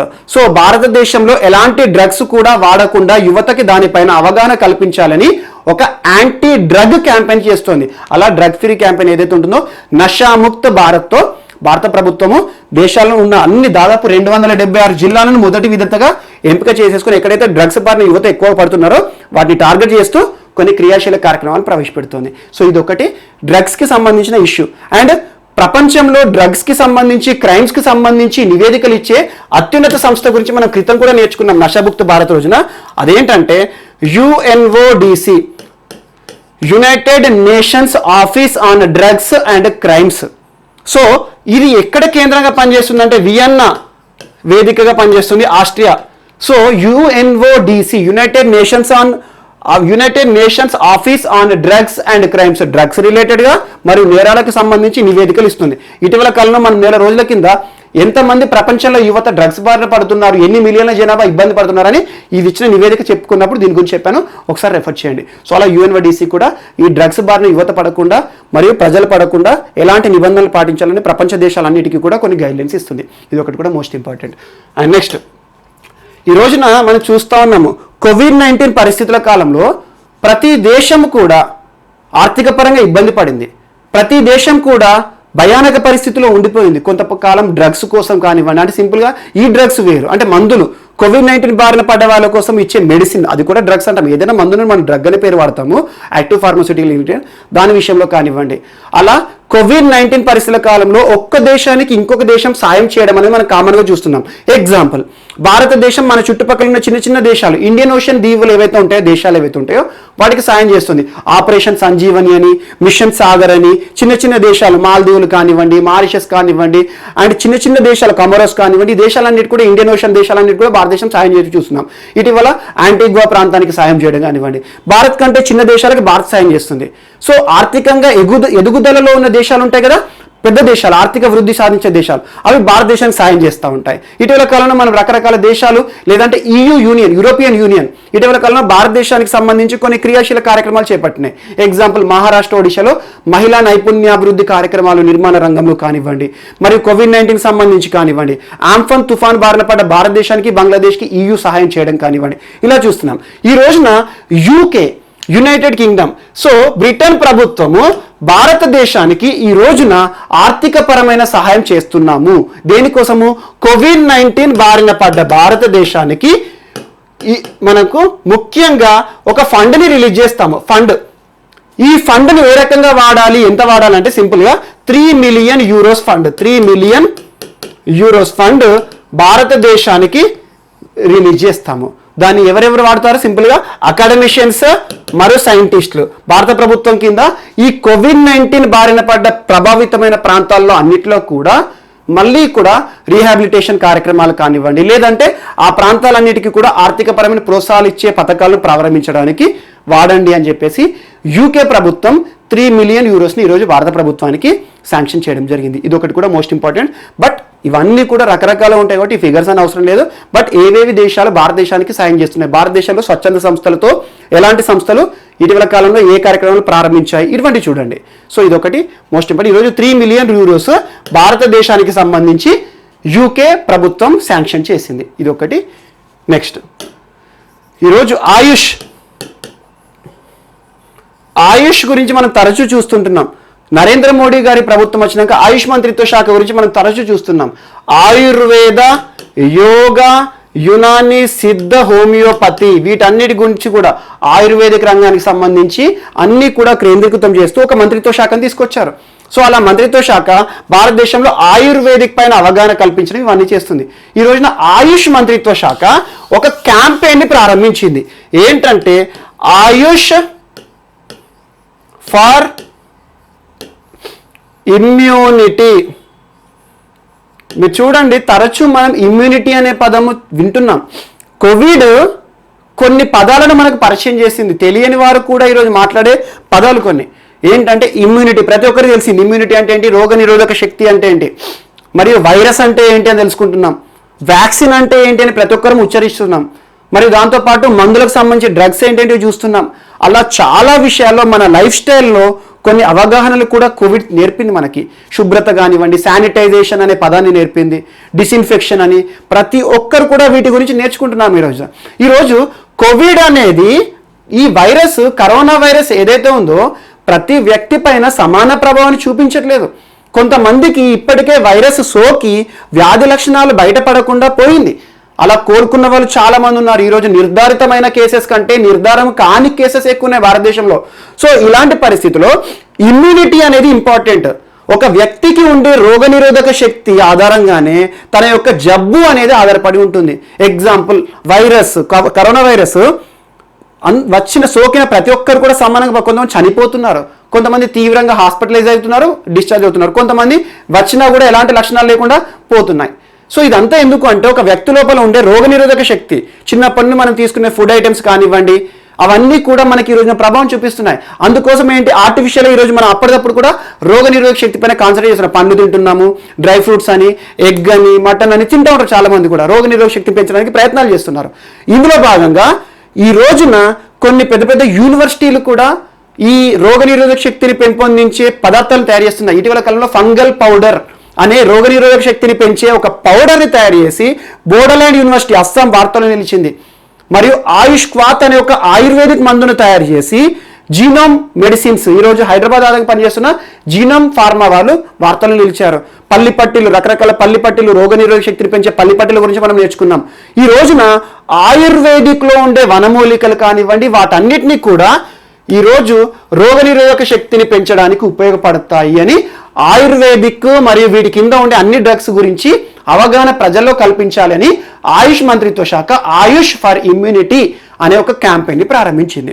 ఇది ఒకటి కూడా ఇంపార్టెంట్. ఇటీవల కాలంలో ఆయుష్ సంబంధించిన ఒక వివాదం ఏంటంటే, ఆయుష్ సంబంధించిన వివాదం కాదు, ఆయుష్ తెరపైకి వచ్చిన ఒక వివాదం ఏంటంటే, పతంజలికి సంబంధించి కరోనాని నయం చేసే మందులు అని కరోనిల్ స్వసరిని రిలీజ్ చేశారు. తర్వాత ఆయుష్ మంత్రిత్వ శాఖ ఇన్వాల్వ్ అయ్యేసి అలాంటి ఏదీ లేదు, మాకైతే ఎలాంటి క్లినికల్ ట్రయల్స్ రాలేదని చెప్పారు. అప్పుడు ఏం చేశారు, పతంజలి సంస్థ కొరోనిల్ అండ్ స్వసరి రోగ నిరోధక శక్తిని పెంచేవి మాత్రమే, ఇది కరోనా వ్యాధిని నయం చేసేవి కాదు అని చెప్పేసి మళ్ళీ ఇవ్వడం జరిగింది. అవన్నీ చూస్తున్నాం. సో అలా ఈ రోజున ఆయుష్ మంత్రిత్వ శాఖ వార్తలు నిలిచింది. సో ఆయుష్ సంబంధించి చూడండి, ఫ్లై యాష్ మనకు తరచూ చూస్తున్నాం. ఇటీవల కాలంలో ఫ్లై యాష్ అనే ఒక అంశం వార్తలు చూస్తాం. దేనికి సంబంధించి అంటే NTPC, national thermal power corporation. Thermal power అంటే ఏంటి, మనకి బొగ్గు ఆధారంగా వచ్చేది, కంబషన్ ఆధారంగా వచ్చే విద్యుత్. సో ఎన్టీపీసీ భారతదేశంలోనే సెంట్రల్ పబ్లిక్ సెక్టర్ అండర్టేకింగ్, కేంద్ర ప్రభుత్వ సంస్థ ఆధీనంలో ఉండే central public sector undertaking. So ప్రస్తుతం ఇది మహారత్న కంపెనీ. మీకు తెలుసు మహారత్న అంటే ఏంటి, మినీరత్న అంటే ఏంటి, నవరత్న అంటే ఏంటి. So Maharatna company. సో ఈ రోజున ఎన్టీపీసీ సంస్థ ఫ్లై యాష్కి సంబంధించి ఒక ఇన్ఫ్రాస్ట్రక్చర్ని ఏర్పాటు చేశాము అని చెప్పేసి ఒక వార్తతో ముందుకు వచ్చింది. ఇన్ఫ్రాస్ట్రక్చర్ దేనికి సంబంధించిందంటే, ఎగ్జాంపుల్ చూడండి, ఎన్టీపీసీ ప్లాంట్స్ ఉంటాయి అక్కడక్కడ. ఎగ్జాంపుల్ మన దగ్గరలో కూడా ఉంది ఎన్టీపీసీ, రామగుండం ఏరియాలో. సో ఎన్టీపీసీ ఉన్న ప్లాంట్ దగ్గర ఏమవుతుంది అంటే, ఆ ప్రాంతంలో బొగ్గు ఉంటుంది. ఆ బొగ్గు మొత్తాన్ని కూడా కంబషన్ మొత్తం మండించి విద్యుత్ని తయారు చేస్తాము. ఆ మండించిన బొగ్గు ఏదైతే ఉంటుందో దాని నుండి బూడిద వస్తుంది కదా, మనం బూడిద అంటాము. సో ఇలా పెద్ద పెద్ద ఇన్స్ట్రుమెంట్స్లో మెకానిజం ఆధారంగా మనం మండించే బొగ్గు ఏదైతే ఉంటుందో దాని నుండి ఫైన్ క్వాలిటీ డస్ట్ వస్తుంది, చివరిగా వ్యర్థ పదార్థం. ఆ వ్యర్థ పదార్థం ఏంటి, యాష్, బూడిద. దాన్ని ఫ్లై యాష్ అంటాము. ఫ్లై యాష్ అంటే ఏంటంటే, దీన్ని కలెక్ట్ చేయడానికి కొన్ని టెక్నిక్స్ ఉంటాయి. ఎందుకంటే చేతితో కలెక్ట్ చేయడం అది ఏంటంటే మరీ సున్నితంగా ఉంటుంది. దాన్ని కలెక్ట్ చేయడానికి పెద్ద పెద్ద పైప్స్ వేసేసి దాని ఆధారంగా ఎగ్జాస్టింగ్ గ్యాసెస్ పెట్టేసేసి కలెక్ట్ చేయడం ఉంటుంది. అందుకే దీన్ని ఫ్లై యాష్ అంటాం. ఫ్లై యాష్ కలెక్ట్ చేయడం అనేది కొంచెం ప్రక్రియ. సో ఈరోజు ఫ్లై యాష్ కలెక్ట్ చేయడం ఎక్కడ నుండి, ఎన్టీపీసీ ప్లాంట్లో ఎక్కడైతే ఫ్లై యాష్ ఉత్పత్తి జరుగుతుందో వ్యర్థ పదార్థంగా, ఈ ఫ్లై యాష్ని కలెక్ట్ చేసి సిమెంట్ ప్లాంట్స్ ఉంటాయి కదా, సిమెంట్ తయారు చేసే ప్లాంట్లో వాటికి సరఫరా చేయడానికి ఇన్ఫ్రాస్ట్రక్చర్ ఏర్పాటు చేశారు. ఎవరు? ఎన్టీపీసీ వారు. మరి ఎందుకు ఇది కలెక్ట్ చేస్తున్నారంటే మోస్ట్ ఇంపార్టెంట్, ఎప్పుడే గుర్తుంచుకోండి, economy is always cycle of reaction. Cycle ఒకదానిపైన ఒకటి ఆధారపడి ఉంటుంది. సో ఈరోజు చూడండి, ఒక ఇండస్ట్రీలో వచ్చే వ్యర్థము, ఆ ఇండస్ట్రీలో వచ్చే ఫైనల్ ప్రోడక్ట్ ఇంకో ఇండస్ట్రీలో ఫస్ట్ ప్రోడక్ట్ అంటే రా మెటీరియల్. సో ఈ రోజున ఫ్లై యాష్ ఇక్కడ ఎన్టీపీసీలో ఫైనల్ ప్రోడక్ట్, అది బూడిద, పనికిరాదు అక్కడ. కానీ ఈ బూడిద పైన ఆధారపడి చాలా పరిశ్రమలు పనిచేస్తాయి. ఈరోజు సిమెంట్ ఇండస్ట్రీ దానికి అవసరమే. ఈరోజు చూడండి, చాలా మంది మెట్రోపాలిటన్ సిటీస్లో ఫ్లై యాష్ బ్రిక్స్ వాడుతున్నారు. ఫ్లై యాష్ బ్రిక్స్ అంటే లైట్ వెయిట్గా ఉంటాయి. మనం నార్మల్గా కన్వెన్షన్ మెథడ్లో మనం ఇటుకలు వాడతాము, మట్టి ఇటుకలు రెడ్ కలర్లో ఉంటాయి. సో దాని ప్లేస్లో ఈరోజు పెద్ద పెద్ద సైజులో ఫ్లై యాష్ బ్రిక్స్ వస్తాయి, సులభంగా లేస్తాయి, వాటర్ ప్రూఫ్ ఉంటాయి అని చెప్పేసి మనం వాడుతున్నాం. పెద్ద పెద్ద అపార్ట్మెంట్లో హైదరాబాద్ ప్రాంతాల్లో అన్నింటిలో కూడా వాడుతున్నారు. సో అవి తయారవ్వాలంటే ఇది అవసరం, రా మెటీరియల్ వాళ్ళకి. మరి దాంతోపాటు మనం రోడ్డు నిర్మాణాలు చూస్తూ ఉంటాం. ప్రభుత్వం రోడ్డు నిర్మాణం చేస్తుంది కదా, దాని కింద మట్టి వేసేసి లెవెల్ చేస్తారు. కానీ ఇప్పుడు ఏం చేస్తున్నారు, లెవెల్ చేయడానికి పనికిరాని మట్టి ఉంది కదా, ఫ్లై యాష్ ఉంది కదా, దీన్ని ఏం చేస్తారు, బెడ్లో వేస్తారు. అంటే బెడ్ అంటే ఏంటంటే ఒక ప్రాజెక్ట్ స్టార్ట్ చేసే ముందు లెవెల్ చేయడానికి బెడ్ వేస్తారు, దానిపైన రోడ్డు పోస్తారు అన్నట్టు. సో ఇలా వాడతారు. సో అలా ఫ్లై యాష్ అనేది రకరకాల పరిశ్రమలకి ఈరోజు ముడి పదార్థం, రా మెటీరియల్ వాడుతున్నారు. సో ఇప్పటి వరకు ఎన్టీపీసీ సంస్థ నుండి ఉత్పత్తి అయ్యే ఫ్లై యాష్ జస్ట్ 63% మాత్రమే యూటిలైజ్ అవుతుంది. సో దీన్ని 100% వాడుకోవాలి అనే ఉద్దేశంతో ఇన్ఫ్రాస్ట్రక్చర్ని ఏర్పాటు చేశారు. ఫెర్రిక్ ఆక్సైడ్ కానివ్వండి, సిలికాన్ ఆక్సైడ్ కానివ్వండి, కాల్షియం ఆక్సైడ్, ఇవన్నీ కూడా ఫ్లై యాష్లో ఉండే కెమికల్స్. సో ఈ రకంగా ఫ్లై యాష్ని ఒక మంచి పద్ధతిలో వాడుకోవాలి, 100% యూటిలైజ్ అవ్వాలి అనే ఉద్దేశంతో ఇన్ఫ్రాస్ట్రక్చర్ని ఏర్పాటు చేస్తుంది ఎన్టీపీసీ. సో ఫ్లై యాష్ ఇది ఒకటి చూడండి. దీనివల్ల అడ్వర్స్ ఎఫెక్ట్స్ కూడా ఉన్నాయి. ఇంతకు యూజేజ్ చెప్పాను, అడ్వర్స్ ఎఫెక్ట్స్ ఏంటంటే సున్నితంగా ఉంటుంది కాబట్టి మానవుడు ఆ చుట్టుపక్కల ప్రాంతాల్లో ఉంటే మనకు కనబడకుండానే గాలి ద్వారా మన నాసల్ రీజన్స్ ఉంటాయి కదా, నాసల్ నుండి నుండి మన శరీరంలోకి ప్రవేశించి లంగ్స్ పైన కూడా ఇంపాక్ట్ పడుతుంది. సో దేనికైనా మంచి ఉంటుంది, చెడు ఉంటుంది, కానీ కమర్షియల్ యూజ్ అనేది దీనికి ఉంది కాబట్టి ఈ రకంగా వాడుతున్నారు. అండ్ నెక్స్ట్, ఈరోజు మధ్యప్రదేశ్ రాష్ట్ర ప్రభుత్వం, ఇటీవల మనం తరచూ మధ్యప్రదేశ్ గురించి ఏదో ఒక అంశం చర్చించుకుంటున్నాం. ఇటీవల మధ్యప్రదేశ్ రాష్ట్ర ముఖ్యమంత్రి మనకి చౌహాన్ గారు, శివరాజ్ సింగ్ చౌహాన్ గారు కరోనా బారిన పడి హాస్పిటల్లో జాయిన్ అయ్యారు. దాంతోపాటు మధ్యప్రదేశ్లో కరోనాకి సంబంధించి అవగాహన కార్యక్రమం చేపట్టడానికి వన్ మాస్క్ మినీ లైఫ్స్ అనే ఒక క్యాంపెయిన్ కానివ్వండి, అలా రకరకాల అంశాలతో మధ్యప్రదేశ్ రాష్ట్రానికి సంబంధించిన అంశాలు నేర్చుకుంటున్నాం. ఈరోజు మధ్యప్రదేశ్ రాష్ట్రంలో దివంగత నేత, బీజేపీ కీలకమైన వ్యక్తి, మనం చూస్తూ ఉంటాం ఎప్పుడైనా కొంతమంది ప్రసిద్ధమైన వ్యక్తులు చనిపోయిన తర్వాత వారి స్మారకార్థము కొన్నింటికి పేర్లు పెట్టుకుంటాం. ఇటీవల కాలంలో చూడండి, లాల్జీ టండన్ పేరిన ఉత్తరప్రదేశ్లో ఒక రోడ్డుకు పేరు పెట్టుకున్నాము. లాల్జీ టండన్ మధ్యప్రదేశ్ మాజీ గవర్నర్. సో చనిపోవడం జరిగింది పదవిలో ఉంటూ, సో తన పేరు మీద. ఇటీవల అటల్ బిహారీ వాజ్పేయి, భారతదేశంలో ప్రధానమంత్రి నరేంద్ర మోడీ గారు ఎవరైతే ఉన్నారో అంతకంటే ముందు ఎక్కువ కాలం పనిచేసిన కాంగ్రెసేతర ప్రధానమంత్రి. సో వాజ్పేయి గారి హయాంలో బీజేపీకి ఎక్కువగా పునాదులు పడ్డాయి. సో అలాంటి వాజ్పేయి బీజేపీలో ఇప్పటికీ కూడా చాలా మంది ఆదరిస్తారు, చాలా ప్రముఖ నాయకుడు. సో దివంగత నేత అటల్ బిహారీ వాజ్పేయి గారి 2వ వర్ధంతి, సెకండ్ డెత్ యానివర్సరీని దృష్టిలో ఉంచుకొని మధ్యప్రదేశ్లో ఒక నిర్మాణానికి తన పేరుని సూచించారు. ఎప్పటికీ తన పేరు గుర్తుండాలి అని చెప్పేసి. అదేంటంటే ఒక 6 లేన్ రోడ్డు, 6 మార్గాలు ఉంటాయి. 6 లేన్ అంటే 6 లేన్ రోడ్డుకి అటల్ బిహారీ వాజ్పేయి పేరు పెట్టారు. అది ఎక్కడెక్కడికి పోతుందంటే గ్వాలియర్ నుండి చంబల్ ప్రాంతానికి పోతుంది. 3 రాష్ట్రాలను కనెక్ట్ చేసే ఒక రోడ్డు మార్గం. 3 రాష్ట్రాలు అంటే ఏంటంటే మధ్యప్రదేశ్, ఉత్తరప్రదేశ్, రాజస్థాన్, ఈ 3 మార్గాలకు ఉండే కనెక్ట్ అయ్యే ప్లాన్ ఏదైతే ఉంటుందో, మరియు రావెన్ ల్యాండ్స్ నుండి పోతుంది. ఇదంతా కూడా రావెన్ ల్యాండ్స్లో ఇటీవల పనికొచ్చే ల్యాండ్గా ఎలా మారుస్తుంది ప్రభుత్వం మనం నేర్చుకున్నాం ఒక పథకం. సో రావెన్ ల్యాండ్స్ నుండి పోయే ఒక రోడ్డు మార్గానికి అటల్ బిహారీ వాజ్పేయి గారి పేరు పెట్టారు. సో ఎలా వస్తుంది బిట్ ఎగ్జామ్లో అంటే, ఇటీవల ఏ రాష్ట్రంలోని ఒక 6 లైన్ల రోడ్డు మార్గానికి మాజీ భారత ప్రధాని దివంగత నేత మన అటల్ బిహారీ వాజ్పేయి గారి పేరు పెట్టారు అంటారు. మధ్యప్రదేశ్ రాష్ట్ర ప్రభుత్వం అధికారికంగా ప్రకటించింది. అటల్ బిహారీ వాజ్పేయి గారి పేరు గ్వాలియర్ నుండి చంబల్ ప్రాంతానికి వెళ్ళేది. అండ్ నెక్స్ట్, ఈరోజు మన నెక్స్ట్ టాపిక్ వచ్చేసి మేఘాలయ రాష్ట్రానికి సంబంధించి ఈశాన్య రాష్ట్రం, చిన్న రాష్ట్రం, మనం చూస్తూ ఉంటాం రెగ్యులర్గా మేఘాలయ రాష్ట్రానికి సంబంధించి అంశాలను, ముఖ్యంగా ఆ ప్రాంతంలో జరుగుతున్న అంశాలను రెగ్యులర్గా మనం చర్చిస్తున్నాము. మేఘాలయ రాష్ట్ర ముఖ్యమంత్రి సికే సంగ్మా, కాన్రాడ్ కే సంగ్మా. సో ఇటీవల COVID-19 impact on every sector, మనం ప్రతి ఒక్క రంగం పైన COVID-19 ప్రభావం ఎలా పడిందని నేర్చుకుంటున్నాం ప్రతి క్లాస్లో కూడా. MSMEల పైన ఏ రకంగా పడింది, యూత్ పైన ఏ రకంగా పడింది, మరియు రూరల్ ఏరియాస్ పైన ఎలా పడిందని. ముఖ్యంగా చూడండి, COVID-19 ఎఫెక్ట్ ఈ రంగాలపైనతో కాకుండా ప్రపంచంలోని అన్ని దేశాలపైన, ముఖ్యంగా ప్రపంచం పైనే COVID-19 ఇంపాక్ట్ అనేది దారుణంగా ఉంది. ప్రపంచ ఆర్థిక వృద్ధి మొత్తం కూడా మందగమనం చూస్తుంది ఈ రోజున. అందులో మనం చూడండి, భారతదేశ ఆర్థిక రంగం కూడా కుంటుపడిపోయింది. ఈరోజు చూడండి, మొత్తం భారతదేశ ఆర్థిక రంగం మైనస్లోకి పోయింది. కాంట్రాస్ట్ చూస్తున్నాం మనం. సో ఇదంతా కూడా భారతదేశంలో దెబ్బతిన్న ఆర్థిక వ్యవస్థని గాడిన పెట్టడానికి ఇటీవల కాలంలో భారత ప్రభుత్వం ఆత్మనిర్భర్ భారత్ అభియాన్ని ప్రారంభించి అందులో 20 లక్షల కోట్లను ప్రతి ఒక్క రంగం కోసం కూడా కొంత కేటాయించడం జరుగుతుంది. అలా రుణాలు ఇవ్వడం కానివ్వండి, సో సబ్సిడీస్ ఇవ్వడం కానివ్వండి, అలా ట్యాక్సెస్ అయ్యలే కదంటే మనం ఏదైతే లోన్ తీసుకుంటామో దానిలో ఇంట్రెస్ట్ రేట్ల విషయంలో కానివ్వండి, అలా చర్యలు తీసుకుంటూ దెబ్బతిన్న ఆర్థిక వ్యవస్థని గాడిన పెట్టడానికి భారత ప్రభుత్వం ప్రయత్నిస్తుంది. అందులో భాగంగా ఒక్కొక్క రాష్ట్ర ప్రభుత్వం కూడా ఆ రాష్ట్రంలో సంక్షేమ చర్యల భాగంగా ఒక్కొక్క రంగాన్ని ఆదుకోవడానికి, వ్యవసాయాన్ని, పరిశ్రమలని, సర్వీస్ సెక్టార్ని, ఎగ్జాంపుల్ చూడండి, ఇటీవల కాలంలో ఆంధ్రప్రదేశ్ ప్రభుత్వం రీస్టార్ట్ అనే ఒక పథకాన్ని ప్రారంభించి, ఒక ప్రోగ్రామ్ని ప్రారంభించి ఆ రాష్ట్రంలోని పరిశ్రమలన్నింటినీ కూడా గాడిన పెట్టడానికి ప్రయత్నిస్తుంది. అందుకోసం కొంత మొత్తం ఆర్థిక ప్యాకేజ్ని రిలీజ్ చేయడం జరిగింది. ఈ రోజున అలాంటి ఒక పథకమే ఈశాన్య రాష్ట్రంలోని మేఘాలయ రిలీజ్ చేసింది. అదేంటంటే ఏ పేరు మీద అంటే రీస్టార్ట్ మేఘాలయ మిషన్. అంటే రీస్టార్ట్ మేఘాలయ, మళ్ళీ ప్రారంభించాలి. ఏంటి, మొత్తం కూడా ఆర్థిక వ్యవస్థని మళ్ళీ సులభంగా, సింపుల్గా వృద్ధి రేటు చూసే విధంగా ప్రభుత్వం ప్రోత్సాహం ఇవ్వాలి. అందులో భాగంగా రానున్న 3 ఏళ్ల పాటు 14,515 కోట్ల రూపాయలను మేఘాలయ ప్రభుత్వం రిలీజ్ చేసింది. అంటే ప్రతి సంవత్సరం కొంత రిలీజ్ చేస్తారు. అందులో భాగంగా ఈ సంవత్సరం ఎంత రిలీజ్ చేస్తారు, 7,839 కోట్లను ఈ సంవత్సరం రిలీజ్ చేస్తారు.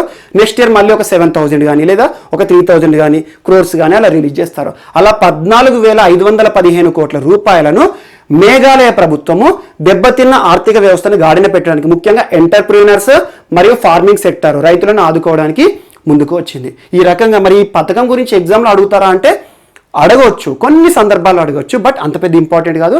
కానీ తెలుగు రాష్ట్రాలకు సంబంధించి రీజనల్ ఎగ్జామ్స్ రాసే వాళ్ళు ఎవరైతే ఉంటారో తెలుగు రాష్ట్రాలు ఇలాంటి అంశాలను చూసుకోండి. రీస్టార్ట్ పథకం లాంటిది మన ఆంధ్రప్రదేశ్ సంబంధించి, మరియు కేంద్ర ప్రభుత్వం తీసుకొస్తున్న పథకాలపైన దృష్టి పెట్టండి. బట్ ఈశాన్య రాష్ట్రం అయినా కూడా ఒక ఆర్థిక ప్రయోజన ప్రోత్సాహక పథకంతో వార్తలు నిలిచింది కాబట్టి ఈరోజు చెప్పాను. Okay, next topic. సో ప్రపంచంలో ఫుట్బాల్కి ఆదరణ ఎంత అద్భుతంగా ఉంటుందో చాలామందికి తెలిసే ఉంటుంది. ఫుట్బాల్ ప్రేమికులు ఉంటారు చాలామంది కూడా. అండ్ మోస్ట్ ఇంపార్టెంట్ చూడండి, ప్రపంచంలో అత్యధికంగా క్రీడలను చూసే వారిలో అభిమానులు ఎక్కువగా ఫుట్బాల్ వాళ్ళే ఉంటారు. ప్రపంచంలో అత్యధికంగా వరల్డ్ కప్ అని చూడండి, దాదాపు 50 దేశాలు వరల్డ్ కప్ ఆడతాయి ఫుట్బాల్లో. కానీ మన దేశంలో క్రికెట్కి ఆదరణ ఎక్కువ. క్రికెట్కి, మన దేశంలో కబడ్డీకి ఇప్పుడిప్పుడు ఆదరణ పెరుగుతోంది కొన్ని టోర్నమెంట్స్ జరపడం ద్వారా. మరి ఇటీవల కాలంలో చూడండి, భారతదేశంలో మనకి హాకీ అనేది ఇంపార్టెంట్. ధ్యాన్ చంద్ లాంటి ప్రముఖులు ఉండే ఒకప్పుడు. అలాంటిది హాకీలో ఈరోజు ఎంతమంది ప్లేయర్స్, ఎవరు ఆడుతున్నారు, కెప్టెన్ ఎవరికి తెలియదు, ఎందుకంటే ఆదరణ లోపిస్తోంది. సో అలాంటిది ప్రపంచంలోనే చాలా వరకు ఆదరణ కలిగిన ఫుట్బాల్ మ్యాచ్కి భారతదేశంలో కూడా ఆదరణ కల్పించాలి అనే ఉద్దేశంతో ఈ రోజున 2 సంస్థలు కలిపి, క్రీడలకు సంబంధించిన 2 సమాఖ్యలు కలిసి ఈరోజు చిన్నతనంలోనే పిల్లలకి ఫుట్బాల్ పైన ఆసక్తిని గమనించడం, వారికి సంబంధించి ఫుట్బాల్ పైన అవేర్నెస్ క్రియేట్ చేయడం కోసము ఒక ఈ పాఠశాల అనే ఒక అంశంతో ముందుకు వచ్చాయి. ఆ 2 సంస్థలు ఏంటంటే all India football federation, AIFF అంటారు. అంటే భారతదేశంలో ఫుట్బాల్ని నియంత్రించే నియంత్రణ సంస్థ. మరి దాంతోపాటు sports authority of India, Sai అంటారు. స్పోర్ట్స్ అథారిటీ ఆఫ్ ఇండియా మరియు AIFF, all India football federation, ఈ 2 సంస్థలు కలిసి చిన్నపిల్లలు ఎవరైతే ఉంటారో చిన్నతనంలోనే ఫుట్బాల్ పైన అవగాహన, మరి చిన్నపిల్లలు ఫుట్బాల్కి వారికి అవగాహన కల్పించడానికి ఈ పాఠశాల అనే ఒక అంశాన్ని ముందుకు తీసుకొచ్చారు. సో ఈ పాఠశాల ఏ క్రీడకు సంబంధించింది అంటారు, అదేంటి ఫుట్బాల్. సో ఆన్లైన్ విధానంలో అవగాహన కల్పిస్తారు. ఏ సంస్థలు ముందుకు వచ్చాయంటారు. సో అలా ఈ 2 సంస్థల పేరు కూడా చూడండి. అండ్ నెక్స్ట్, ఈ రోజున ఇండియా పోస్టల్ డిపార్ట్మెంట్, భారతదేశంలో మన తపాలా కేంద్రం ఏదైతే ఉంటుందో, తపాలా శాఖ చాలా చరిత్ర కలిగింది. చరిత్ర కాలం నుండి మనం చూస్తున్నాం. మొట్టమొదటి స్టాంప్ ఎవరి కాలంలో వచ్చింది, ఏ రకంగా వచ్చిందో అని చూస్తూ ఉంటాం. ఈ రోజున ఇండియా పోస్ట్ 5 స్టాంపులతో వార్తలు నిలిచింది. అది ఎప్పుడు అంటే ఇండిపెండెన్స్ డే రోజు జరిగింది. కాకపోతే వార్తాపత్రికలు ఇవన్నీ కూడా కొన్ని డిపార్ట్మెంట్స్ లేట్గా ఇన్ఫర్మేషన్స్ వస్తాయి. సో 5 అంశాలతో పోస్టల్ స్టాంపులని రిలీజ్ చేసింది. సో పోస్టల్ స్టాంపులో కొన్ని ఇమేజెస్ ఉంటాయి చూడండి. ఆ ఇమేజెస్ ఏంటంటే చరిత్రలో ప్రసిద్ధి ప్రాంతాలు కానివ్వండి, చరిత్రలో ప్రముఖ వ్యక్తులు కానివ్వండి, అలాంటి అంశాలతో పోస్టల్ స్టాంప్ని రిలీజ్ చేస్తాయి. దానిపైన 10 రూపీసా, 5 రూపీసా, 1 రూపీ అని ఉంటాయి కదా అలా. సో మహాత్మా గాంధీ గారి స్టాంప్ కానివ్వండి, సో చరిత్రలో కీలకమైన అంశాల ఆధారంగా పోస్టల్ స్టాంప్స్ రిలీజ్ చేస్తాయి. ఈ రోజున 5 పోస్టల్ స్టాంపులను రిలీజ్ చేసింది. అందులో మోస్ట్ ఇంపార్టెంట్ మనకి అహ్మదాబాద్లోని సర్కెస్ రోజా ప్రాంతం ఒకటి. మరియు దాంతోపాటు గోవాలో churches, Goa church is most famous. చాలామంది చూడండి గోవాలో చర్చ్ అనేది అసలు చాలామంది చర్చ్ కోసం వెళ్తారు. అందులో ఫ్రాన్సిస్ జావియర్ ఎవరు, అక్కడ డెడ్ బాడీ ఏ రకంగా ఉంది చర్చిలో చాలామంది చూస్తారు. సో చర్చెస్కి సంబంధించిన ఒక అంశం కానివ్వండి. మరియు దాంతోపాటు ఖజురహో దేవాలయం, ఇటీవల కాలంలో మీకు చెప్తున్నాను రెగ్యులర్గా ఖజురహో దేవాలయం అని, ఖజురహో దేవాలయము. మరియు దాంతోపాటు మనకి కుతుబ్ మినార్, ఢిల్లీలోని కుతుబ్ మినార్. మరియు దాంతోపాటు మనకి ముఖ్యంగా ఈ ప్రాంతం ఎక్కడ అంటే పటియాలా ప్రాంతము. సో ఆ ప్రాంతానికి సంబంధించి మాన్యుమెంట్స్ ఏవైతే ఉంటాయో అవన్నిటిని కూడా ఏర్పాటు చేసేసి ఒక స్టాంప్స్ రిలీజ్ చేసింది పోస్టల్ డిపార్ట్మెంట్. ఈ పాత హిస్టారికల్గా ముఖ్యంగా వరల్డ్ హెరిటేజ్ సైట్స్ ఉన్నాయి ఎక్కువగా, వాటిని అన్నిటి అంటే ఈ ప్రాంతాల గురించి అంతగా చూడకండి. ఏంటంటే ఇటీవల పోస్టల్ డిపార్ట్మెంట్ 5 స్టాంప్లను రిలీజ్ చేసింది. అందులో మోస్ట్ ఇంపార్టెంట్ కుతుబ్ మినార్ ఒకటి, ఖజురహో ఒకటి, అండ్ నెక్స్ట్ గోవా చర్చ్ ఒకటి. ఇవి చూడండి. సో 5 అండ్ దీంతో పాటు మినియేచర్ స్టాంప్ అంటారు. మినియేచర్ స్టాంప్ అంటే ఏంటంటే ఈ 5 అంశాలను కూడా ఒకటే స్టాంపులో పెడతారు అన్నట్టు, 5 కనబడతాయి అన్నట్టు. సో అలా మినియేచర్ స్టాంప్ను కూడా రిలీజ్ చేయడం జరిగింది. అలా ఇండియా పోస్ట్కి సంబంధించి ఇటీవల స్టాంప్ అనేది ఒకటి వార్తలు నిలిచింది. ఇది కూడా చూడండి. అండ్ నెక్స్ట్ ఈ రోజున ఫ్లడ్స్ వరదలకి సంబంధించి రకరకాల అంశాలు చూస్తున్నాం. మొన్న ఫ్లడ్ ఎర్లీ వార్నింగ్ సిస్టమ్ గౌహతిలో చూసాము. అంతకుముందు ఐఫ్లోస్ ఇంటిగ్రేటెడ్ ఫ్లడ్ వార్నింగ్ సిస్టమ్ చూసాము ముంబై, చెన్నైలో. మరి ఈ రోజున గూగుల్ సంస్థ సెంట్రల్ వాటర్ కమిషన్తో కలిసి ఒక ఫ్లడ్ ఫోర్కాస్టింగ్ ఇనిషియేటివ్ని ప్రారంభిస్తుంది. ఎక్కడైతే వరదలు సంబంధించిన ప్రాంతాలు ఉంటాయి దానికి సంబంధించిన ట్రాక్ రికార్డ్ ఏదైతే ఉందో హిస్టరీ కానివ్వండి, మరియు ముందు రానున్న ప్రాంతాలకు సంబంధించి ప్రికాషన్స్ ఇవ్వడం కానివ్వండి, అలా ఫ్లడ్ రిలేటెడ్ వరదలకు సంబంధించిన ఒక ఒప్పందం అనేది ఇటీవల కాలంలో గూగుల్ సంస్థకి మరియు సెంట్రల్ వాటర్ కమిషన్కి జరిగింది. ఏ అంశం విషయంలో అంటే ఫ్లడ్ రిలేటెడ్ ఇష్యూస్ విషయంలో ఒకటి వార్త నిలిచింది. ఒకటి కూడా చూడండి. అండ్ దీనికంటే ముఖ్యమైన ఏంటంటే మీకు ఐఫ్లోస్ గురించి చెప్పాను, అది చూడండి. And flood early warning system గౌహతిలో చెప్పాను ఇటీవల కాలంలో, అదొకటి చూడండి. అందులో చాలా సంస్థలు ఉన్నాయి. సో జస్ట్ 2 days బ్యాక్ చెప్పాను ఆ ఫ్లడ్ ఎర్లీ వార్నింగ్ సిస్టమ్, దాని గురించి చూడండి. బట్ ఇది అంతగా పెద్ద ఇంపార్టెంట్ కాకపోవచ్చు. కాకపోతే ఫ్లడ్ రిలేటెడ్ ఇప్పుడు ప్రస్తుతం మనం వరదలు చూస్తున్నాం కాబట్టి గూగుల్ సంస్థ సెంట్రల్ వాటర్ కమిషన్ ఇటీవల ఏ అంశం విషయంలో ఒప్పందం చేసుకున్నాయి అంటారు. సో అదేంటి flood related issue, flood forecasting initiative అనే విషయంలో. అండ్ నెక్స్ట్ ఈ రోజున ఆశిష్ చౌహాన్ ఎవరితను అంటే IAS officer, Uttarakhand IAS officer.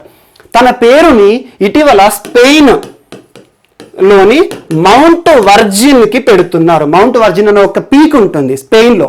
ఆ స్పెయిన్లో ఉన్న మౌంట్ వర్జిన్ పీక్కి ఆశిష్ చౌహాన్ పేరు పెడుతున్నారు. భారతదేశానికి సంబంధించి ఉత్తరాఖండ్ రాష్ట్రానికి సంబంధించి ఉత్తరకాశ్ ఏదైతే ఉంటుందో ఆ ఐఏఎస్ ఆఫీసర్ పేరును పెడుతున్నారు.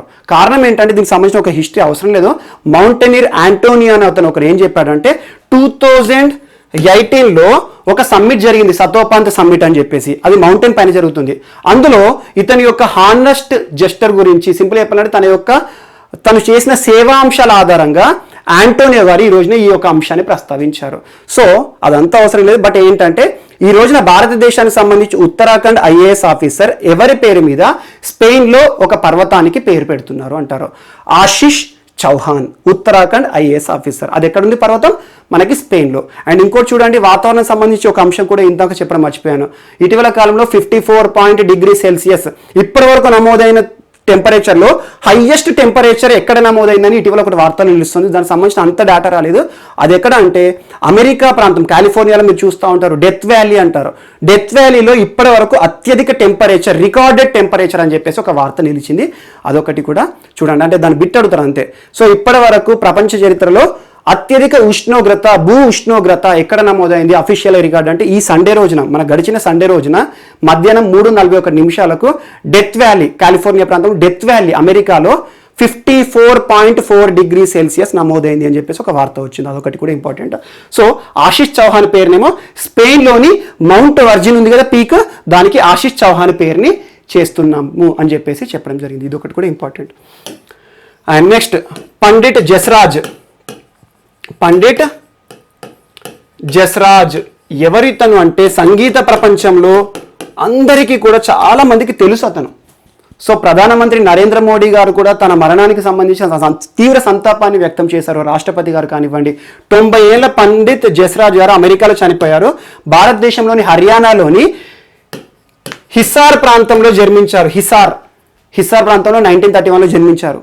తనకు రాని బహుమానం, సింపుల్ చెప్పాలంటే మీరు చూడండి, పద్మశ్రీ, పద్మభూషణ్, పద్మ విభూషణ్ అన్ని పురస్కారాలను కూడా తను పొందడం జరిగింది. పండిట్ జస్రాజ్ గారు తన జీవితంలో చాలా వరకు కూడా తన యొక్క పాటల ద్వారా చాలా మందికి కూడా ఎప్పటికి కూడా చరిత్ర ఉన్నంతకాలం గుర్తుండిపోయే ఒక వ్యక్తి పండిట్ జస్రాజ్. సో మనకు పద్మ విభూషణ్, పద్మభూషణ్, పద్మశ్రీ అన్ని పురస్కారాలు కూడా పొందాడు. సంగీత ప్రపంచంలో చాలా కీలకమైన వ్యక్తి మరణించడం జరిగింది. ఇతను కూడా important. And next Penmatsa Sambasiva Raju, మనం లాస్ట్ వీక్లో నేర్చుకున్నాం. పెన్మత్స సాంబశివరాజు వైసీపీ అండ్ ఏపీకి సంబంధించి కంటిన్యూ 8 టైమ్స్ చరిత్రలో గెలిచిన ఒక వ్యక్తి, ఎమ్మెల్యేగా వైసీపీలో కీలక నాయకుడిగా ఉన్నాడు, చనిపోయాడని చెప్పాను. సో తన యొక్క కుమారుడు పెన్మత్స సూర్యనారాయణ రాజు లేదా పెన్మత్స సురేష్ బాబు గారు ఈ రోజున ఆంధ్రప్రదేశ్ ఎమ్మెల్సీల విషయంలో, ఎమ్మెల్సీలు ఉంటారు, ఎమ్మెల్సీ యొక్క ఎన్నికలు ఎలా ఉంటాయి మీకు తెలుసు. 1/6, 1/6, 1/3 అని ఉంటారు. ఎగ్జాంపుల్ 1/3 టోటల్ ఒక సభ. ఎగ్జాంపుల్ ఆంధ్రప్రదేశ్లో ఎమ్మెల్సీ సభ ఇప్పుడు ఉంది, ఇంకా రద్దు కాలేదు. ఎమ్మెల్సీలో మొత్తం టోటల్ ఎన్నైతే ఉంటాయో స్థానాలు, అందులో 1/3 ఆఫ్ టోటల్ సీట్స్ ఎవరు ఎన్నుకుంటారు? లోకల్ బాడీస్ ఎన్నుకుంటారు. 1/3 ఆఫ్ టోటల్ సీట్స్ ఎవరు ఎన్నుకుంటారు? And MLAs. And remaining 1/12 teachers, graduates. And next 1/6 of the total members are nominated by governor. So అలా ఎన్నిక విధానం ఎమ్మెల్సీ ఎన్నికల్లో అన్ని రంగాల నుండి ప్రాతినిధ్యం ఉంటుంది. సో ఎమ్మెల్యేలు ఎన్నుకుంటారు టోటల్ సీట్లో 1/3, అండ్ లోకల్ బాడీస్ ఎన్నుకుంటాయి, మరి దాంతోపాటు టీచర్లు, మరి పట్టభద్రులు, ఫైనల్గా గవర్నర్ నామినేట్ చేసేవారు. ఈ రోజున పెన్మత్స సురేష్ బాబు గారు ఏ కోటాలో ఏకగ్రీవంగా ఎన్నికయ్యారు అంటారు. ఎమ్మెల్సీల సభకి, పెద్దల సభ, రాష్ట్రంలో ఉండే పెద్దల సభ, బైకామరలిజం ఉన్న రాష్ట్రాల్లో ఒక రాష్ట్రం ఏపీ. అందులో ఇటీవల పెన్మత్స సాంబశివరాజు గారు చనిపోయిన తర్వాత తన కుమారుడిని ఏకగ్రీవంగా ఎమ్మెల్యేల కోటాలో ఎమ్మెల్సీల సభకు పంపడం జరిగింది. సో వైసీపీ పార్టీకి సంబంధించి ఇదొకటి కూడా ఇంపార్టెంట్. అండ్ తనకి సంబంధించి ఇటీవల ఏదైతే ఎమ్మెల్సీల సభలో కొన్ని ఖాళీలు ఏర్పడ్డాయి, మనం పిల్లి సుభాష్ చంద్రబోస్ గారు కానివ్వండి, మరియు మోపిదేవి గారు కానివ్వండి, వీరికి సంబంధించి. సో ఈ రోజున సురేష్ బాబు గారు ఎమ్మెల్యేల కోటాలో ఎన్నికవడం జరిగింది ఎమ్మెల్సీల సభకి. ఇది ఒకటి చూడండి. ఎమ్మెల్సీల కోటాలో ఎంతమంది నియమితులు అవుతారు, ఎంతమంది ఎన్నిక అవుతారు అంటే 1/3 ఆఫ్ ద టోటల్ సీట్స్ ఎమ్మెల్యేల కోటాలో ఎమ్మెల్సీల సభలో ఉంటారు. ఇది ఒకటి కూడా ఇంపార్టెంట్. అండ్ నెక్స్ట్ ఆంధ్రప్రదేశ్ సంబంధించి గిరిజన విశ్వవిద్యాలయం తొలి వీసీగా మనకు తేజస్వి కట్టమణి గారు ఈ రోజున నియమితులయ్యారు. తేజస్వి కట్టమణి దేనికి సంబంధించి? కేంద్రీయ గిరిజన విశ్వవిద్యాలయం ఉంది, తొలి ఉపకులపతి. సో తొలి అని చెప్తున్నాను కాబట్టి చెప్తున్నాను, లేదంటే ఉపకులపతుల గురించి అందరూ నేర్చుకోవాల్సిన అవసరం లేదు. ఈ రోజున కేంద్రీయ గిరిజన విశ్వవిద్యాలయం అనేది ఆంధ్రప్రదేశ్లో ఉంది. ఆ కేంద్రీయ గిరిజన విశ్వవిద్యాలయంకి ఉపకులపతిగా తను నియమితులయ్యారు. తన పేరేంటంటే తేజస్వి కట్టమణి గారు. సో ఇటీవల కాలంలో మనకు నూతన విద్యా విధానాన్ని రిలీజ్ చేశారు. సో కేంద్ర ప్రభుత్వం, అందులో నూతన విద్యా విధానానికి సంబంధించి కమిటీ ఉంటుంది కదా, అందులో ఒక వ్యక్తి కూడా ఇతను తేజస్వి కట్టమణి. మోస్ట్ ఇంపార్టెంట్, ఆంధ్రప్రదేశ్ సంబంధించి అడుగుతారు. తొలి కేంద్రీయ గిరిజన విశ్వవిద్యాలయం ఆంధ్రప్రదేశ్లో తొలి కులపతిగా ఎవరు నియమితారు? వైస్ ఛాన్సలర్ అన్నట్టు. ఎవరు అంటే తేజస్వి కట్టమణి. సో ఇదొకటి కూడా చూడండి. అండ్ నెక్స్ట్ ఈ రోజున ఒక పుస్తకం ఫుల్ స్పెక్ట్రమ్ అనే పుస్తకం దేనికి సంబంధించి ఇండియా వార్ 1972 నుండి 2020 వరకు భారతదేశానికి సంబంధించి వార్ కానివ్వండి, యుద్ధాలు కానివ్వండి, అవన్నిటి కూడా ఇతివృత్తంగా రాసిన ఒక పుస్తకము ఈరోజు వార్తలు నిలిచింది. ఆ పుస్తకం పేరు ఏంటంటే full spectrum India's wars from 1972 to 2020. అంటే భారతదేశంలో సంబంధించిన యుద్ధాలు 1972 నుండి 2020 వరకు ఏమేమి సంభవించాయి వాటిని అన్నింటినీ కూడా ఇతివృత్తంగా రాసిన ఒక పుస్తకము వార్తలు నిలిచింది. దాన్ని రాసింది ఎవరు అంటారు? అర్జున్ సుబ్రహ్మణ్యం. సో అర్జున్ సుబ్రహ్మణ్యం రాసిన పుస్తకం ఇది. ఆర్మీకి సంబంధించిన ఒక పుస్తకం, అద్భుతమైన పుస్తకం. ఇది వార్తల్లో నిలిచింది ఈ రోజున. సో ఇది ఒక టాపిక్. అండ్ నెక్స్ట్ లాస్ట్ ఈరోజు సో షెరాన్ స్టోన్ చాలా మందికి తెలుసు, హాలీవుడ్ నటి, చాలా మంది కూడా అభిమానులు ఉంటారు. సో షెరాన్ స్టోన్ ఈ రోజున వార్తలు నిలిచారు. తనకు సంబంధించిన ఒక పుస్తకం మార్చి 2021లో రిలీజ్ అవుతుంది అని చెప్పేసి ఒక వార్త వచ్చింది. ఆ పుస్తకం పేరు ఏంటంటే the beauty of living twice. So 2 సార్లు జీవించే ఒక అందమైన జీవితం అని చెప్పట్టు. So the beauty of living twice అనే ఇటీవల వార్తలో నిలిచిన ఒక పుస్తకాన్ని రాసిన హాలీవుడ్ ప్రముఖ నటి ఎవరు అంటారు? షెరాన్ స్టోన్. సో షెరాన్ స్టోన్ రాసిన పుస్తకం మార్చ్ 2021లో రిలీజ్ కాబోతుంది. ఇది కూడా ఒక అంశం ఈ రోజున వార్తలో నిలిచింది. సో ఇవి ఈరోజు మనకు వార్తలో నిలిచిన పుస్తకాలు మరియు వార్తలు నిలిచిన వ్యక్తులు. అండ్ ఇవన్నీ కూడా ఏమైనా మిస్లేనియస్ టాపిక్స్ ఏమైనా మిగిలిపోయినాయి ఉంటే మాత్రం మనం రేపటి క్లాస్లో ఖచ్చితంగా నేర్చుకుందాము. సో రేపటి క్లాస్లో మళ్ళీ మనం మార్నింగ్ కలుద్దాం. Thank you.